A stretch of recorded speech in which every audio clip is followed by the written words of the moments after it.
Kedua,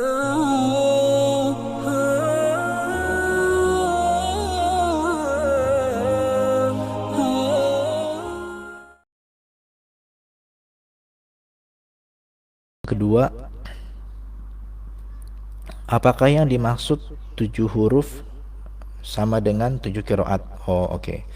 Jadi sab'atul ahruf apakah sama dengan qiraah sab'ah, ya.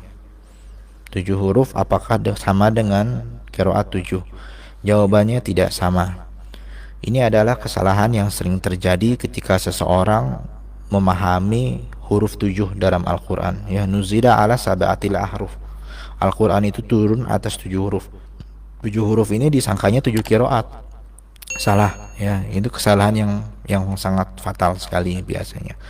7 huruf ini tidak membincangkan mengenai, tidak sama dengan qiraat. Qiraat itu adalah cara baca, sedangkan huruf itu cenderung lebih kepada pembagian. Kategorinya seperti apa, jenis-jenis variasi perbedaan bacaan dalam Al-Quran seperti apa, ya. Ada 7 pendapat atau 7 bagian, sedangkan qiraat itu adalah bacaan, ya. Jadi bacaan itu bisa mencampur beberapa huruf sekali, yaitu perbedaannya. Jadi gampang memahaminya adalah 7 huruf itu, ya. Variasi-variasi bacaan itu masuk kepada, katakanlah seperti, ya, mengerucut menjadi satu gitu kan, ya. Produknya adalah, sebagai Al-Quran, produknya adalah 7 qiraat atau 10 qiraat seperti yang sudah saya bilang tadi, ya. Jadi 10 qiraat tadi atau 7 qiraat tadi itu adalah hasil dari 7 huruf tadi, ya. Jadi 7 huruf ini harus difahami dengan baik, karena kalau kita salah memahaminya, kita langsung akan menyamakannya dengan qiraat 7. 7 huruf ini ada 2 pendapat, ya. Yang paling masyhur, kalau kata Imam Jazari, beliau sudah sangat meneliti berbagai macam pendapat yang ada di kalangan para ulama mutaqaddimin dan mutaakhirin pada zamannya, dikumpulkan sebagian, ada yang kuat, ada yang lemah. Semua pendapat ini, pembahagian 7 huruf ini berdasarkan ilmu qiraat yang beliau kumpulkan, ya. Baik itu qiraat yang mutawatir sampai kepada qiraat yang syawaz, yang ganjil-ganjil. Jadi beliau kumpulkan, beliau simpulkan, mana yang enggak masuk beliau buang. Jadi makanya beliau bisa mengklasifikasikan pendapat yang kuat, pendapat yang lemah. Nah, jadi pendapat yang kuat ini ada 2 yang biasanya sering dinukil oleh para ulama-ulama ketika menjelaskan apa itu 7 huruf. Yang pertama adalah pendapat dari Al-Imam Al-Baqilani, ya. Ini lebih cenderung kepada perubahan tasrif daripada perkataan itu, apakah secara tulisan berubah atau tidak. Jadi Imam Al-Baqilani dan juga Imam Jazari lebih cenderung berpendapat melihat kepada perubahan dari Rasam Utsmani. Contohnya, jadi huruf yang pertama itu adalah misalnya, yang berubah, ya, secara makna tapi tidak secara tulisan, seperti itu, ya. Jadi dia berubah secara makna, tidak secara tulisan, dan seterusnya. Jadi dia mengklasifikasikan secara tulisan tidak berubah, tapi secara makna tidak berubah, tapi harokatnya berubah. Yang kedua, ya, secara tulisan tidak berubah, ya. Kemudian harokatnya berubah, maknanya berubah, ya. Yang ketiga, ya, tulisannya tidak berubah, tetapi makna berubah karena berubah secara huruf. Misalnya adalah contohnya fatabayanu fatatsabbatu, ya. Secara rasam tidak berubah, tapi secara huruf dia berubah dan makna pun berubah, ya. Yang kedua, misalnya penambahan, yang keempat tadi, penambahan pengurangan huruf, ya. Ada yang wawnya ditambah, ada yang wawnya dibuang. Contoh surat Al-Imran, sari'u wasari'u, ya. Imam Nafi membaca dengan sari'u, tidak menggunakan waw, ya. Kemudian lagi yang berikutnya lagi adalah klasifikasi, misalnya mutaqaddimin mutaakhirin. Jadi sesuatu yang ditukar tempat posisinya, ya. Misalnya satu perkataan ini depannya di awal, kemudian yang kedua ditukar, seperti misalnya dari akhir surat Ali Imran, ya. Faladina hajaru wa ukhriju min diyarihim wa udhu fi sabili wa qatalu wa qutilu. wa qutilu wa qatalu. Nah, ditukar ya. Yang Hafs kita baca wa qatalu wa qutilu. Tapi dari qiraat kufiyun lain kecuali Hafs ya, dan Syu'bah dia membaca wa qutilu wa qatalu. Ini namanya mutaqaddimin mutaakhirin, ditukar yang awal menjadi akhir, yang akhir menjadi awal, dan seterusnya. Itu berdasarkan pendapatnya Imam Al-Baqilani. Sedangkan pendapatnya Imam Ar-Razi adalah lebih kepada perkataan itu jenisnya apa. Misalnya ikhtilaf pada perkataan isim, misalnya muzakkar dengan muannas, kemudian ifrad dengan musanna dengan jamak. Itu yang wajah yang pertama, huruf pertama ya.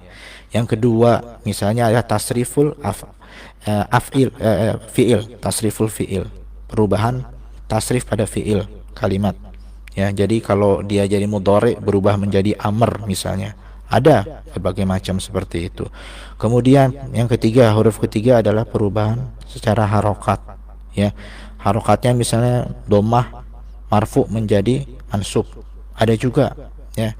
Contoh pada surat Al-Baqarah, bagaimana watalaqqa adamu mir rabbihi kalimatin fataba alaih. Watalaqqa adama mir rabbihi kalimatun fataba alaih. Bertukar dia. Yang tadi pelakunya adalah Adam, sekarang fa'ilnya adalah kalimat ya, yang maf'ulnya adalah Adam. Ini juga masuk kepada gitu. Kemudian juga ada pengurangan, penambahan seperti wasari'u tadi ya. Kemudian juga ada mutaqaddimin mutaakhirin, sama. Kemudian juga huruf bertukar ya. Yang keenam, huruf keenam dan yang huruf ketujuh adalah lajah dari bahasa Arab, seperti misalnya tebal, tipis, imalah, taklil, tahqiq dan sebagainya. Yaitu definisi tujuh huruf. Nah, jadi ini harus difahami, karena kalau kita nggak paham 7 huruf ini, nanti kita menyimpulkan sendiri apa itu ya. Jadi itu yang dimaksud dengan 7 huruf. Jadi kalimat-kalimat Al-Quran itu khilafnya, berbedanya pada perkataan apa saja. Nah, itulah yang dikelompokkan jadi 7, disebut oleh para ulama sebagai 7 huruf, dan juga oleh Nabi SAW sebagai 7 huruf. Memang Nabi SAW tidak pernah menjelaskan dalam hadis apa itu yang dimaksud dengan 7 huruf. Kenapa tidak pernah dijelaskan? Biasanya karena para sahabat sudah faham apa itu yang dimaksud dengan 7 huruf. Karena biasanya Nabi akan menjelaskan apabila para sahabat tidak faham. Tetapi para ulama sekarang harus mendeskripsikan, mendefinisikan maknanya itu apa. Kenapa? Karena orang mau belajar, sehingga harus difahami. Jadi sebetulnya tidak ada yang khilaf di sini secara besar, tetapi lebih cenderung kepada bagaimana kita melihat sesuatu itu, kita gambarkan dengan cara yang berbeda. Misalnya kita ngelihat mobil itu ya, katakanlah kita tengok, oke, warnanya hitam, rodanya ada 4, habis itu kacanya mengkilap misalnya ya, ada antenanya dan sebagainya. Ada yang kedua, orang mendeskripsikan mobil yang sama tapi dia bilang ini mereknya misalnya apa, Honda, Toyota ya, dan sebagainya. Ini harganya segini, ini yang punya ini. Objeknya sama, tapi orang mendeskripsinya dengan cara yang berbeda. Nah, itulah yang muncul khilaf-khilaf para ulama mengenai makna 7 huruf.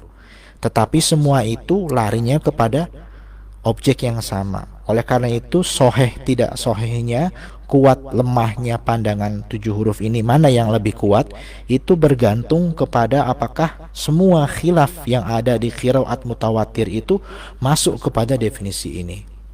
Ya, itu cara membedakannya. Jadi kalau orang yang faham qiraat, dia bisa tahu, oke, semuanya masuk ke sini. Karena kita bisa ambil contoh semua khilafnya. Ya, kalau orang yang tidak tahu, dia akan mulai mencocokkan dengan dialek, misalnya Quraisy, Huzail, Tamim dan sebagainya. Itu pendapat yang sangat lemah, karena para ulama hampir tidak ada yang saya dengar lagi menggunakan pendapat bahwa 7 huruf itu adalah 7 dialek bahasa Arab. Ya, tidak. Tapi lebih kepada pendapat terbagi 2, kepada pendapat Imam Ar-Razi, kepada pendapat Imam Al-Baqilani dan Imam Al-Jazari. Begitu ya. Wallahu a'lam.